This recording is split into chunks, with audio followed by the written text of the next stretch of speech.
Egyptian mummies, Chinese mummies, the Scorpion King. Ever wonder how all these undead characters fit together? And what about the adventurers trying to find them? Keep watching for an explanation of the entire timeline of the Mummy franchise. The story of the Mummy franchise begins over 5,000 years before Riccocano battled the titular Egyptian priest Imhotep in the 1920s. Around the year 3087 BC, a boy named Matthias is an Akkadian child who's destined to become the man known all over the ancient world as the Scorpion King. He's also a 13-year-old with ambitions of becoming a black scorpion. This elite unit served the kingdom of Akkad and protected its leader from harm, though it was far from a glamorous life. When the trainer of the Scorpions, the battle-hardened Sargon, discovered that Matthias's female friend Layla had snuck into the training sessions in disguise, he wasn't happy. He told the girl that there were no female scorpions and expelled her, which angered Matthias. The youngster lashed out at Sargon, and Ashur was forced to defend his son from him. King Hammurabi stepped in to stop the scuffle before someone got hurt, but the chastened Sargon swore revenge on Ashur. Using his dark magic, Sargon killed Matthias's dad in a cowardly attack. 7 years after the murder of his father, a 20-year-old Matthias finished his training and became a fully fledged black scorpion. The ruler of Akkad had been killed and usurped by Sargon, who then used a cursed arrow to kill Matthias's younger brother Noah.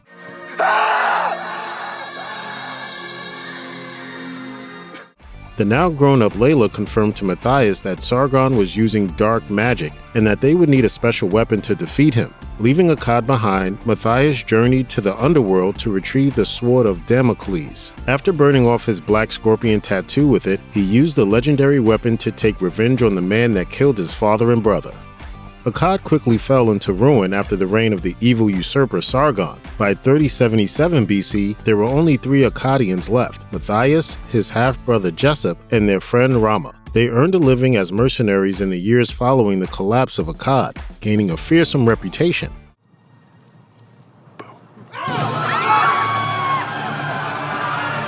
They were not quite as feared as the great swordsman and warlord Memnon, however. Memnon had cut a bloody path across the known world, using the predictions of a sorcerer named Cassandra to stay one step ahead of his enemies. In a last-ditch effort to stop him, King Pharaoh of the Free Tribes hired the last Akkadians to kill the sorcerer. The Akkadians successfully located Cassandra, but Jessup and Rama were killed by Memnon's men, who were tipped off by King Pharaoh's turncoat son. Matthias managed to escape with his life, and the sorcerer, who it turned out, was an unwilling accomplice to Memnon's conquest. She used her magic to save Matthias from an arrow dipped in scorpion venom, but it changed him forever. The blood of the scorpion will always flow through his veins. She predicted that he would likely die if he faced Memnon, but Matthias beat the odds, defeating the warlord and becoming the new ruler of Gomorrah. The city's troops dubbed him the Scorpion King. Matthias married Cassandra after they took down Memnon, and they enjoyed a period of peace and prosperity, but it would not last. Nothing lasts forever, my king.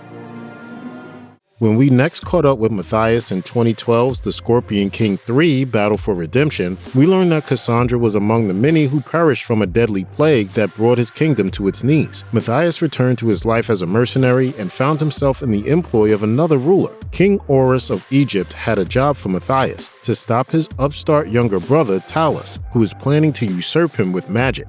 Matthias traveled to the Far East to face Talus and defeated him, despite Talus using the Black Book to raise warriors from the dead in an attempt to give him the upper hand.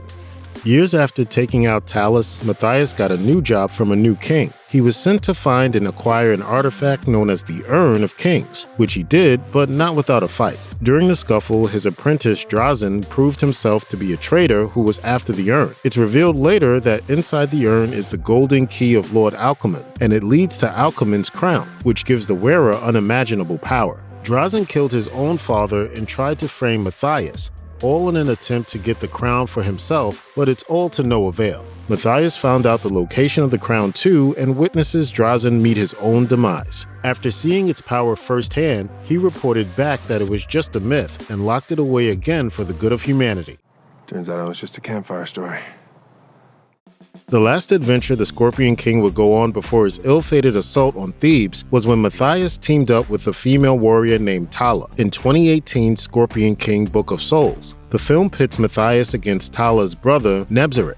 who has raided the tomb of the ancient king Imhotep to acquire the Fang of Anubis. Nebzarek planned on using it to rule the world, but that wasn't the only thing on his to-do list. He also wanted the Scorpion King dead. The only way to neutralize the Fang of Anubis was to use it to stab the Book of Souls, but that became more complicated when Matthias learned that the book was not actually a book, but a person. Imhotep's daughter was the living embodiment of the book, and she ultimately sacrificed herself to break the curse and free the trapped souls. After years of trying to avoid violence, losing so many friends and loved ones took its toll on Matthias. By the year 3067 BC, he had resumed the title of Scorpion King and assembled a massive army, intent on taking over the known world and imposing his rule. As seen in the prologue to The Mummy Returns, he led an assault on the great city of Thebes, but failed to take the city. After a brutal, bloody campaign that lasted for 7 years, he and his army were defeated and driven into the sacred desert of Amshir. Under the blistering sun, his men began dropping like flies until only Matthias himself remained. Alone, angry, and desperate, he called on Anubis and made him an offer. Grant the power to defeat his enemies once and for all, and he could have his soul. Anubis accepted. An oasis sprang up around Matthias, saving his life. Anubis gave him command of his army, and he made easy work of those who defied him, taking Thebes with little effort. As soon as the city fell, however, Anubis collected the debt. The Scorpion King was taken to the underworld, now bound to serve the dark god.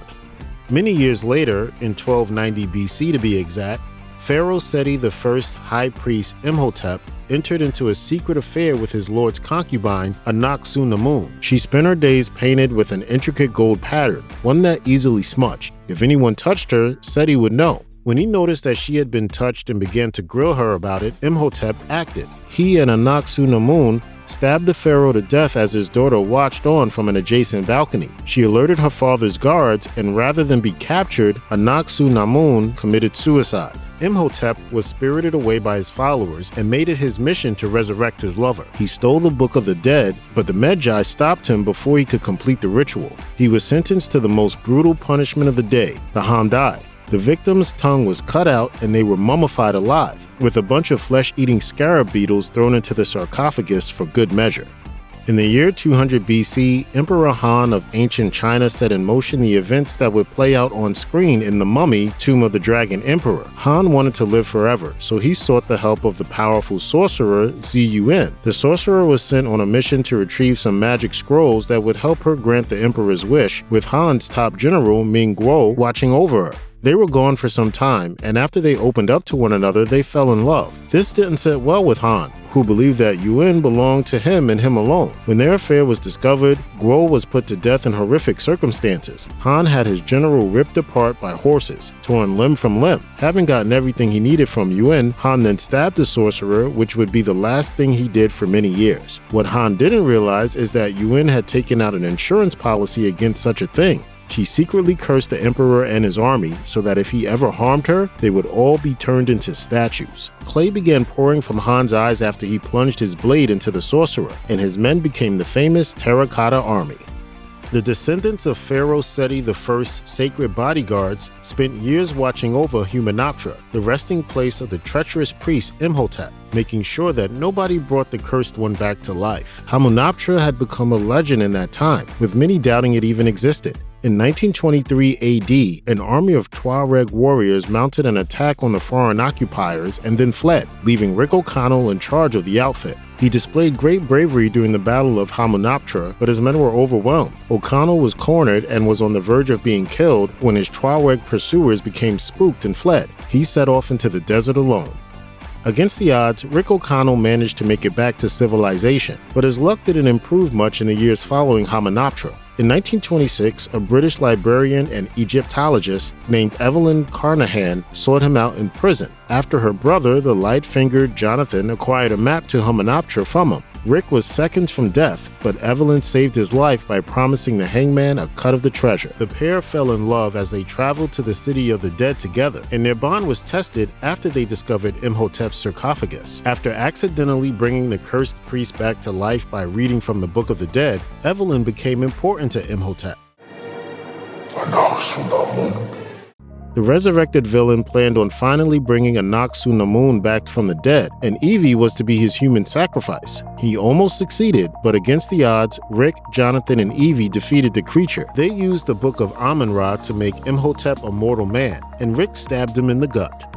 Rick and Evie settled in London after the event of Hamunaptra. Not long after their escape, they had a son, Alex. He is 8 years old when we rejoin the O'Connells and The Mummy Returns, in which his parents discover the bracelet of Anubis, formerly belonging to the Scorpion King. It's 1933, which is the year of the Scorpion, 5,000 years since the ancient king was taken to the underworld, and when he is prophesied to return. It turns out the bracelet is a map to the Scorpion King's resting place, but Alex didn't know this when he put it on. From that moment, he had 7 days to enter the Golden Pyramid at the center of Amshir. If he didn't make it in time, his life force would be sucked from his body. Just like old times, huh? Alex was kidnapped by an Egyptian cult that planned on resurrecting Imhotep and helping him defeat the Scorpion King. After saving his son, Rick used the Spear of Osiris to defeat the Scorpion King himself. Both he and Imhotep were about to be dragged to the underworld, but Evie saved Rick. The resurrected Anck-su-namun, on the other hand, abandoned Imhotep. Heartbroken, he allowed himself to be taken, forever leaving behind the mortal world. It's 1946, and Alex O'Connell is all grown up. He takes after his parents in more ways than one. He's a keen explorer, and he has terrible luck when it comes to resurrecting ancient evils. Alex discovered the legendary tomb of the ancient Chinese Emperor Han and believed him to be nothing more than a statue. He turned out to be unknowingly working with the people who funded the trip, a rogue faction of the Chinese military that wanted to bring the tyrannical emperor back to life. Rick and Evie had been working as spies for the British government during World War II, and they were asked to carry out one last mission: return a priceless artifact called the Eye of Shangri-La to China. Unbeknownst to them, the eye was the key to resurrecting the emperor, and after it was taken from them, Han was brought back to life. In Shanghai, they teamed up with Alex and Lin, a local girl who helped them locate Shangri-La in the Himalayas. She turned out to be the daughter of Ziyuan, who was still alive thanks to the waters of the mystical mountain Utopia. They both sacrificed their immortality to bring back General Ming's army, who battled Han's forces. It was good old Rick who ultimately stopped the emperor, however, killing him with a cursed dagger. Check out one of our newest videos right here. Plus, even more Looper videos about your favorite movie series are coming soon. Subscribe to our YouTube channel and hit the bell so you don't miss a single one.